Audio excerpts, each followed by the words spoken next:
우리 많은 선배님들, 우리 당에서 만났던 선배님들, 여기 계신 모든 분들이 오늘이 저고 또 여러분들이 해왔던 시민과 정당 생활에 대한 그 바람이 또한 오늘의 저를 만들었다는 말씀을 다시 한번 올립니다. 어떤 경우는 표 한 번 더 얻으려고 제 소신을 꺾거나 제 소신을 꾸미거나 하지 않겠습니다. 제가 살아온 인생 속에서 모든 어른들과 주변 친구로부터 배웠던 그 상식에 기반해서 얘기하겠습니다. 염치 없는 얘기 안 하겠습니다. 손바닥으로 하늘 가리는 얘기 안 하겠습니다. 팔이 안으로 굽는 짓 안 하겠습니다.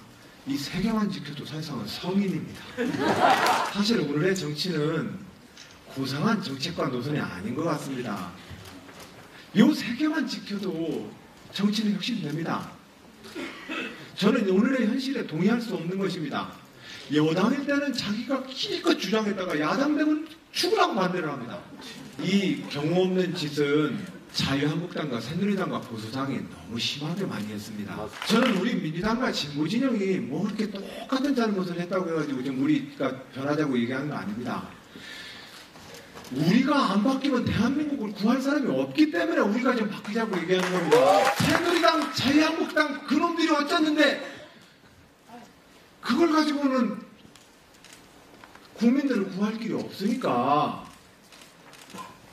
제가 그래서 공주에는 공주의 길이 있고 흥부에는 흥부의 길이 있고 진보주의자에게는 진보주의자의 길이 있다. 똑같이 댓글하면서 싸우지 말자. 우리는 우리의 길이 있다. 우리의 길로 가야 된다. 진보는 끊임없이 혁신해야 되고 오로지 국민과 역사 앞에 우리는 끊임없이 변화해야 된다. 그 길, 그게 김대중과 노무현의 길 아니냐. 제가 지금 민주당과 진보진영의 혁신과 변화를 이야기하는 것은 보수진영과 중도층한테 표절하는 얘기가 아닙니다. 이 위기를 극복할 수 있는 대한민국의 유일한 정치 세력은 지금 진보진영밖에 없습니다. 박근혜 대통령, 이명박 대통령, 박근혜 대통령 한반도 신뢰 프로세스 그 실제로 말해놓고 나서 통일 대박 이 한마디 한 거 왜 실제적으로 뭔 노력을 했습니까? 그분들은 그냥 말 한번 질러놓고 그냥 끝입니다. 그리고 나서 선거 때 되면 야당을 향해서 저놈들 색깔이 의심스럽다. 저놈들은 호남놈들이다. 이러면서 선거 치르는 사람들 아닙니까? 지금 우리가 이 위기의 대한민국을 정말 위기입니다. 우리 중국의 압박 장난 아니고요. 미국이 가지고 있는 G2체제 내에서 누구나 다 마찬가지입니다. 자기 혼자 독차지하다가 동생 생기면 얼마나 힘들어지고 싸나워지는데요. 그럼 뭐 국제질서가 그렇게 어렵게 생각할 거 없습니다. 우리가 사람들 다 이미 겪은 겁니다. 이미 제2차 세계대전 이후에 WTO, 가트, IMF, UN 조직을 통해 가지고 통으로 이끌었던 그 미국의 세계질서가 중국이 부산과 함께 일정 정도 경계 수준에 들어가 있는 겁니다. 이 틀 내에서 대한민국이 어떤 방식으로 처신해야 될지 문제는 지금 우리가 잘 처신해야 합니다. 또 지금 현재 이 일자리 고갈 상태에서 이 임금 양극화 문제 튼튼한 사회 안전망과 사회복지와 사회적 지출을 통해서 이 임금 양극화와 노동시장의 변화에 대한 우리의 합의를 지금 해야 합니다. 이 합의 속에서 산업구조조정과 이미 수명이 다한 산업 분야는 이 정리에 들어가야 합니다. 대우조선 언제까지 정책금융이나 조선산업이나 기타 대우조선뿐만 아니라 모든 이미 구조조정기에 있는 많은 산업 분야를 관료와 정치인들이 정책금융이라는 이름으로 그것에 대해서 정책 결정을 계속 요구할 수가 없습니다.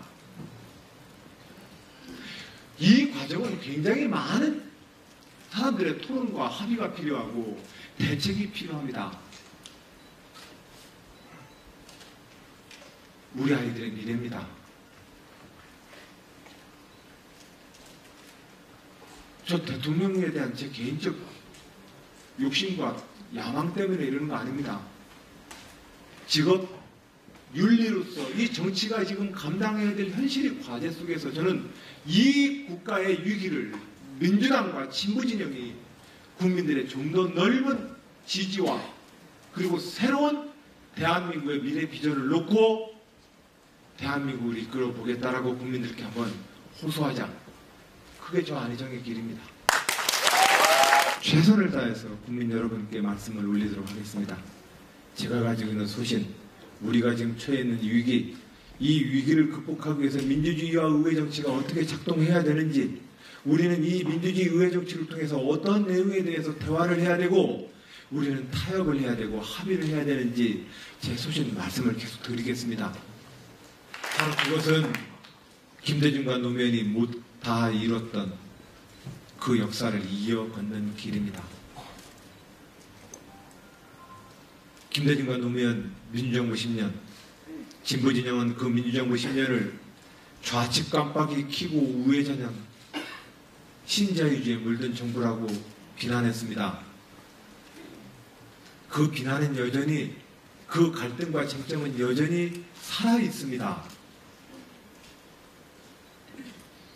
누가 차기 정부의 민주당의 후보가 돼서 대통령이 된다 할지라도 외교 안보와 개방 통상과 대북 정책과 노동시장과 산업구조재편과 증세와 사회복지제도와 지방자치와 시민의 참여를 보장하는 모든 주제들이 곳곳에 다 걸려 있습니다. 이 주제를 놓고 우리가 전통적인 진영에서 얼른 그 진영이 사용하고 애용하는 단어를 선택해주고 그 지지를 얘기하는 것만으로는 이 문제를 못 풉니다.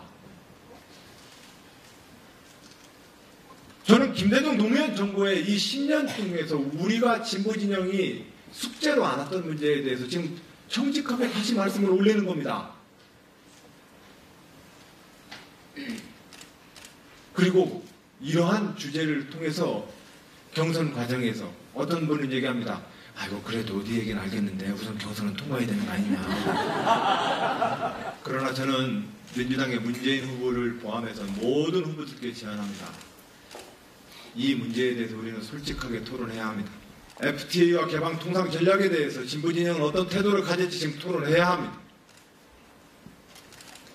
민주주의의 의회의 다수파의 정치와 대통령이라고 하는 대통령의 리더십이 어떤 방식으로 이 헌법의 민주주의를 작동시킬지 지금 얘기해야 합니다. 그것을 내가 대통령 되면 다 해결해 줄 것처럼 얘기하는 것은 현실적으로 불가능한 얘기입니다. 개방 통상을 통해서 우리는 좀 더 넓은 경제적 영토를 확보해야 합니다. 이것을 신자유주의와 반세계화라는 이름으로 비난하는 것으로서 우리가 대안이 만들어지지 않습니다. 이 문제에 대해서 저는 정직하고 솔직하게 우리 모든 동지들에게 제안하는 겁니다. 토론해야 합니다. 이번 경선 저는 단순한 김대중 노무현 정부의 민주정권의 정권교체 시즌2가 아니라 대한민국 2017년 새로운 역사를 만들지 않는다면 현재 대한민국의 이 위기와 젊은 아이들에게 우리는 좋은 나라를 만들어줄 수 없다라고 하는 간절한 그 위기의식으로 저는 도전합니다. 그래서 민주당 당원 동지들과 대한민국 진보진영과 모든 진보진영의 지식인들에게 제안합니다. 토론합시다. 김대중과 노무현 정부의 이 10년을 기초해서 우리가 어떤 방식으로 새로운 정부는 우리의 현 상황, 분단과 통상국가와 산업적 재편과 새로운 산업의 동력을 만들 교육과 사회적 투자, 이것들을 어떻게 만들어낼지에 대해서 지금 토론해야 합니다.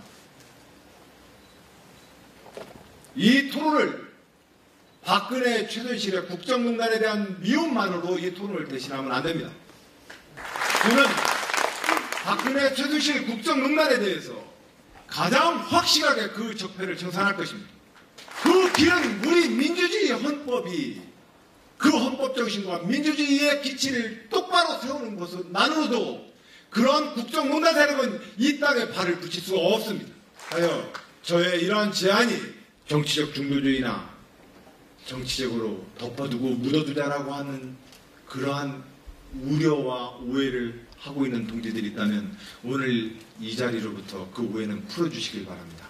17살 그 어린 나이에 그 불면의 밤을 보내면서도 정의와 옳다고 하는 길을 선택한 안희정입니다. 그 역사가 30여 년 동안 제 인생을 지켜왔던 제 원칙이었습니다. 그래서 저는 대통령 만들고 감옥에 가고 공직에 한 자리 안 나가도 저는 제 이 의지와 정의와 제 소신대로 한 행동이었기에 누구를 원망하거나 탓할 아무런 생각이 없었습니다. 저에 대해서 이 경선에 임한 저의 이 여러 가지 정치적인 언사에 대해서 중도 우클릭이라거나 선거 전략을 하고 오해하고 계신 분이 있다면 이 오늘부로 정말 풀어주시기 바랍니다. 그리고 저는 진보진영 전체와 이제 정권 교체를 바라는 그 국민들의 그 염원을 받아서 새로운 대한민국을 이끌어야 될 진보진영의 모든 정치 세력들이 지난 민주정부 10년의 경험을 토대로 우리는 어떠한 차기 정부를 구성할지, 헌법을 어떻게 작동시킬지, 우리가 어떠한 외교 통상과 안보 전략을 가져낼지, 우리는 어떠한 국민 통합 전략을 가져낼지에 대해서 우리는 토론해야 합니다. 제가 드리는 모든 저의 말씀은 바로 그 과제를 지금 저는 제기하고 있습니다. 이 자리에 계신 많은 선배님들, 동지 여러분, 그리고 사랑하는 친구 여러분, 이거 하나만큼은 꼭 여러분들이 잊지 않고 계실 거라 생각합니다.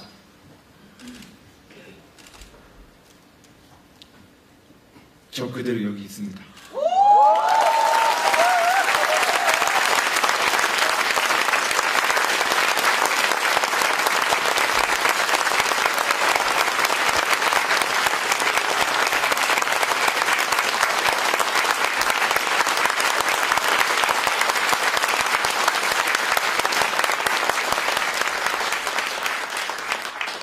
힘냅시다. 지금 우리가 가야 될 이 고갯길과 맞바람들이 만만치가 않습니다.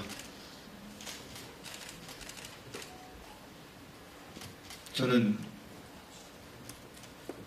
노무현 대통령과의 처음 정치권에 들어와서 일을 하겠다라고 작심을 하고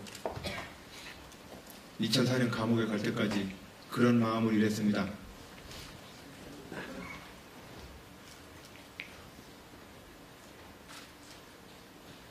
다들 현실 정치가 더럽다고 욕만 합니다. 각자 자기의 숭고한 소신을 지켜야 된다고 얘기합니다. 그러나 아무도 나서서 자기와 다른 견해의 사람과 대화하지 않습니다. 그리고 우리가 그 소신과 옳다고 믿는 믿음을 갖고 다수파가 되어서 우리의 세상을 좀 만들어주길 바랍니다. 그러나 민주주의 정치에서 그건 불가능합니다.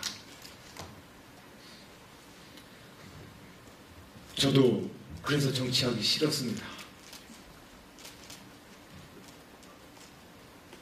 너무나 많은 것들과 섞여야 되고 너무나 많은 것들이 현실의 발을 디뎌야 합니다.